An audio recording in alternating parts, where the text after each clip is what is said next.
Good morning students. आज हम पढ़ेंगे विधायिका। लेसन 5 है ये आपके सिविक्स में। विधायिका, संसद की आवश्यकता। सबसे पहले हम इसमें जानेंगे संसद की आवश्यकता क्यों होती है। संसद की आवश्यकता हमें इसलिए होती है कि वह कानून बनाती है, संशोधित करती है तथा कानून को निरस्त भी करती है। संसद देश का बजट भी बनाती है। संसद की स्वीकृति के बिना जनता का धन खर्च नहीं किया जा सकता है। संसद जनता के तथा राष्ट्रीय महत्व के मुद्दों पर खर्च तथा वाद विवाद करने के लिए एक मंच प्रदान करती है। विधायिका कार्यपालिका पर नियंत्रण बनाकर रखती है।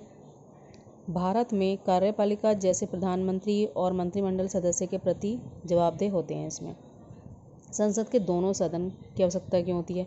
दोनों सदन यानी लोकसभा और राज्यसभा से संबंधित है। यदि संसद में दूसरा सदन ना हो तो प्रथम सदन के स्वेच्छाचारी बन जाने की संभावना बढ़ जाती है और दूसरे सदन के अभाव में पहला सदन मनमानी करने लगता है। भारतीय सदन में दूसरा सदन प्रथम सदन की अपेक्षा स्थायी होता है और इस स्थिरता के फलस्वरूप दूसरे सदन के सदस्यों के अनुभव से लाभ उठाया जा सकता है। दूसरे सदन की उपयोगिता यह है कि इसके अस्तित्व के फलस्वरूप विभिन्न निर्णयों पर प्रस्तावों पर पुनर्विचार किया जा सकता है और निर्णय या प्रस्ताव में बची त्रुटियों को 2 बार जांचने का मौका भी मिल जाता है। इस प्रकार ये हमारे थे संसद में दोनों सदनों की आवश्यकता क्यों होती है। संसद, अब हम जानेंगे संसद के बारे में। ये भारतीय संघ की विधायिका संसद कहलाती है। इसमें राष्ट्रपति और 2 सदन होते हैं, जैसे पहला राज्यसभा और दूसरा लोकसभा। राज्यसभा उच्च सदन कहलाता है जबकि लोकसभा निम्न सदन कहलाता है। संसद, ये देखिए जैसे कि संसद है, इसमें राष्ट्रपति, फिर इनको 2 भागों में बांटा गया है, लोकसभा और राज्यसभा। लोकसभा में 550 सदस्य निर्धारित किए जाते हैं, राज्यसभा में 238। इसमें मनोनीत सदस्य होते हैं 2/552, यानी 2 होते हैं एंग्लो इंडियन सदस्यों से मनोनीत होते हैं। और इसमें मनोनीत सदस्यों में 12/250 जो है, इसमें 12 सदस्य वो होते हैं जो किसी उच्च पद पर आसीन होते हैं, उच्च पद पर आसीन होते हैं। जैसे कि 12 सदस्य होते हैं सदस्य साहित्य, विज्ञान, कला, समाज सेवा या सहकारिता क्षेत्र से संबंधित होते हैं। ये 12 सदस्य। भारतीय संसद का गठन कैसे होता है। भारतीय संसद संविधान के अनुच्छेद 79 में लिखा गया है कि संघ के लिए एक संसद होगी जिसके अंतर्गत राष्ट्रपति के अतिरिक्त 2 सदन होंगे, जिनमें एक का नाम राज्यसभा तथा दूसरे का नाम लोकसभा होगा। राष्ट्रपति संसद का अभिन्न अंग होता है। दोनों सदनों के संगठन में राष्ट्रपति का हाथ रहता है तथा दोनों सदनों द्वारा पारित किया गया विधेयक राष्ट्रपति के हस्ताक्षरों के उपरांत ही कानून का रूप धारण कर सकता है। राज्यसभा उच्च सदन यानी अपर हाउस कहलाता है तथा लोकसभा निम्न सदन यानी लोअर हाउस कहलाता है। इसके बाद हम जानेंगे लोकसभा। लोकसभा में क्या आता है, जैसे कि मैंने आपको बताया कि संसद का निम्न सदन लोकसभा कहलाता है। इसमें जो लोकसभा के अनुसार सदस्यों की जो अधिकतम संख्या होती है वो 552 होती है। इस संबंध में इसकी अधिकतम 530 सदस्य प्रादेशिक निर्वाचन क्षेत्रों से प्रत्यक्ष मतदान द्वारा चुने जाएंगे और 20 सदस्यों की संख्या केंद्र शासित प्रदेशों से होती है। इसके अतिरिक्त संविधान के अंतर्गत राष्ट्रपति द्वारा 2 एंग्लो इंडियन सदस्यों को मनोनीत करने का प्रावधान भी है। वर्तमान समय में यानी इस समय लोकसभा की सदस्य संख्या 545 है। लोकसभा का सदस्यों का निर्वाचन जनसंख्या के आधार पर होने के कारण जनसंख्या वाले प्रदेशों को लोकसभा में अधिक सीटें प्राप्त होती हैं। इस आधार पर लोकसभा में सर्वाधिक सीटें उत्तर प्रदेश राज्य से होती हैं। लोकसभा के सदस्यों की जो योग्यताएं होती हैं वो होती है वह भारत का नागरिक हो, वह 25 वर्ष की आयु पूरी कर चुका हो, वह संसद द्वारा निर्धारित अन्य सभी योग्यताएं रखता हो, वे व्यक्ति जिन्हें संसद द्वारा निर्मित किसी विधि के अंतर्गत अयोग्य न ठहराया गया हो, वह केंद्र व राज्य सरकार के अधीन किसी लाभ के पद पर ग्रहण न किए हों तथा वह पागल व दिवालिया न हो।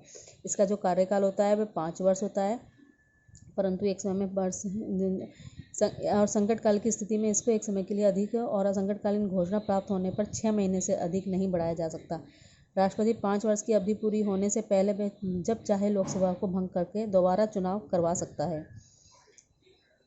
निर्वाचन। लोकसभा के चुनाव प्रत्यक्ष निर्वाचन प्रणाली के आधार पर होते हैं। भारत का प्रत्येक 18 वर्ष का वयस्क नागरिक स्त्री पुरुष लोकसभा चुनावों में मतदान करने का अधिकार रखता है। सदस्यों की शपथ। सदस्यों को अपना कार्यभार ग्रहण करने से पूर्व राष्ट्रपति अथवा राष्ट्रपति द्वारा मनोनीत किसी व्यक्ति के समक्ष शपथ लेनी पड़ती है। सदस्यों का जो वेतन और भत्ता होता है वो लोकसभा सदस्य को राज्यसभा के सदस्यों की भांति वेतन भत्ते पेंशन व अन्य सुविधाएं भी प्राप्त होती हैं। लोकसभा में जो पदाधिकारी होते हैं वो भारतीय संविधान के अनुच्छेद 93 में वर्णित किया गया है कि लोकसभा अपने सदस्यों में से एक अध्यक्ष और एक उपाध्यक्ष यानी डिप्टी स्पीकर का चुनाव करेगी। अध्यक्ष तथा उपाध्यक्ष दोनों का कार्यकाल 5 वर्ष निश्चित किया गया है, 5 वर्ष होता है। लोकसभा के सदस्यों इसमें 5 वर्ष किया गया है। लोकसभा के जो सदस्य होते हैं बहुमत से पारित प्रस्ताव द्वारा पद से हटाया अगर लोकसभा में किसी सदस्य को हटाओ तो बहुमत से पारित प्रस्ताव द्वारा पद से हटाया जा सकता है, किंतु ऐसा करने के लिए संबंधित पदाधिकारियों को 14 दिन पूर्व सूचना देना आवश्यक होती है। संविधान के अनुसार अध्यक्ष तथा उपाध्यक्ष को संसद द्वारा निर्धारित वेतन तथा भत्ते प्राप्त होंगे। इन दोनों पदाधिकारियों को अन्य मंत्रियों के समान ही सुविधाएं प्राप्त होती हैं। लोकसभा के सदस्यों का अंत है, जैसे इसमें यह है कि यदि कोई व्यक्ति एक से अधिक निर्वाचित क्षेत्र से लोकसभा का सदस्य निर्वाचित हो जाता है तो उसे केवल एक ही क्षेत्र से निर्वाचित माना जाएगा और अन्य क्षेत्रों की सदस्यत्व से मुक्त कर दिया जाएगा। लोकसभा अध्यक्ष के कार्य शक्तियाँ यानी कि अधिकार और कार्य भी हैं जो कि अध्यक्ष के हैं। जैसे लोकसभा अध्यक्ष लोकसभा की बैठकों में सभापति का आसन ग्रहण करता है तथा उसकी कार्यवाही को संचालित करता है। लोकसभा में कोई भी सदस्य अध्यक्ष की आज्ञा प्राप्त करके ही बोल सकता है। बोलने वालों का क्रम निर्धारित करना अध्यक्ष का ही कार्य होता है। लोकसभा की शक्तियाँ और अधिकार भी हैं, जैसे विधायी शक्तियाँ, वित्तीय शक्तियाँ, कार्यपालिका संबंधी शक्तियाँ और निर्वाचित संबंधी शक्तियाँ, न्याय संबंधी अधिकार होते हैं इसके अंतर्गत। संविधान संशोधन संबंधी अधिकार है। इसके बाद आता है आपका राज्यसभा। संसद का द्वितीय अथवा उच्च सदन राज्यसभा कहलाता है। इसे लोकसभा की तुलना में कम शक्तियाँ प्राप्त होती हैं। राज्यसभा का जो गठन होता है वह समस्त सदस्यों का निर्वाचन अनुपातिक प्रतिनिधि प्रणाली द्वारा एकल संक्रमणीय मतदान पद्धति के सिद्धांत के द्वारा होता है। वर्तमान में राज्यसभा के सदस्यों की संख्या 245 यानी 233 सदस्य राज्यों के सदस्य, 12 मनोनीत सदस्य कौन से होते हैं? राष्ट्रपति द्वारा मनोनीत। 12 सदस्य साहित्य, विज्ञान, कला, समाज सेवा या सहकारिता क्षेत्र से ख्याति प्रसिद्ध लोग होते हैं। इसकी जो योग्यताएं होती हैं, वह भारत का नागरिक हो, 30 वर्ष की आयु, आपने देखा कि लोकसभा में 25 वर्ष होता है, इसमें 30 वर्ष होता है। राज्यसभा में संसद द्वारा निर्धारित सभी शर्तें पूरी करता हो, वह पागल व दिवालिया ना हो, वह संघ अथवा राज्य सरकार के अधीन किसी लाभ के पद पर ना हो। इसके बाद आता है राज्यसभा का कार्यकाल। राज्यसभा का जो कार्यकाल होता है वो होता है 6 वर्ष के लिए। इस संविधान के अनुच्छेद 83(1) के अनुसार संसद में आता है। सदस्यों का जो वेतन भत्ता होता है इस संबंध में संविधान के अनुच्छेद 106 में कहा गया है कि संसद के प्रत्येक सदन के सदस्य ऐसे वेतन भत्ते प्राप्त करने के हकदार होंगे जिन्हें संसद समय समय पर निर्धारित करे। वेतन भत्ते के अतिरिक्त इन्हें अन्य अनेक सुविधाएं भी प्राप्त होंगी। इसके पदाधिकारी कौन कौन से होते हैं? सभापति, उपसभापति। भारत का राष्ट्रपति, उपराष्ट्रपति राज्यसभा का पदेन सभापति होता है तथा राज्यसभा अपने सदस्यों में से एक सदस्य को उपसभापति निर्वाचित करता है। राज्यसभा की शक्तियाँ और कार्य कौन कौन से हैं? व्यवस्थापिका संबंधी शक्ति, कार्यपालिका संबंधी शक्ति, वित्त संबंधी अधिकार, संविधान में संशोधन संबंधी शक्तियाँ, संकटकालीन शक्तियाँ, ये सारी इसकी शक्तियाँ राज्यसभा की और अधिकार व शक्तियाँ हैं। इसके बाद आपका आता है लोकसभा एवं राज्यसभा के बीच संबंध, जिसमें लोकसभा संसद का लोकप्रिय सदन जबकि राज्यसभा संसद का द्वितीय व उच्च सदन कहलाता है। लोकसभा तथा राज्य और राज्यसभा के पारस्परिक संबंधों का वर्णन हम इस प्रकार करेंगे। पहला है प्रतिनिधित्व के संबंध में। लोकसभा जनता का प्रतिनिधित्व करती है जबकि राज्यसभा राज्यों और संघ-शासित क्षेत्रों का प्रतिनिधित्व करती है। सदस्य संख्या के संबंध में, जैसे लोकसभा के सदस्यों की अधिकतम संख्या 552 होती है जबकि राज्यसभा के सदस्यों की संख्या 250 होती है। इसका जो कार्यकाल होता है, लोकसभा कार्यकाल 5 वर्ष होता है और राज्यसभा का 6 वर्ष होता है।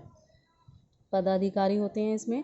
लोकसभा अपने सदस्यों में से एक अध्यक्ष और उपाध्यक्ष चुनती है, जबकि राज्यसभा में उपराष्ट्रपति राज्यसभा का पदेन सभापति होता है और राज्यसभा के सभापति का कार्यकाल 5 वर्ष और उपसभापति का कार्यकाल 6 वर्ष का होता है।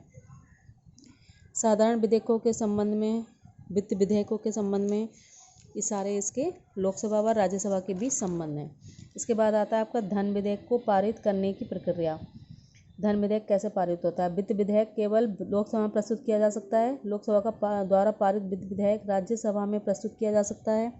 राज्यसभा का धन विधेयक को 14 दिन की अवधि के अंदर अपने सुझावों द्वारा लोकसभा को लौटा देती है।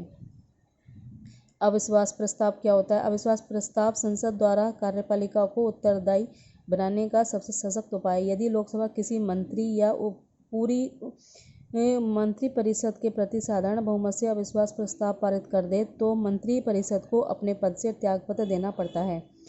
प्रस्ताव की अनुमति दिए जाने के बाद 10 दिन की अवधि के भीतर चर्चा की जानी जरूरी है। लोकसभा में लोकसभा अध्यक्ष प्रस्ताव का मतदान करता है।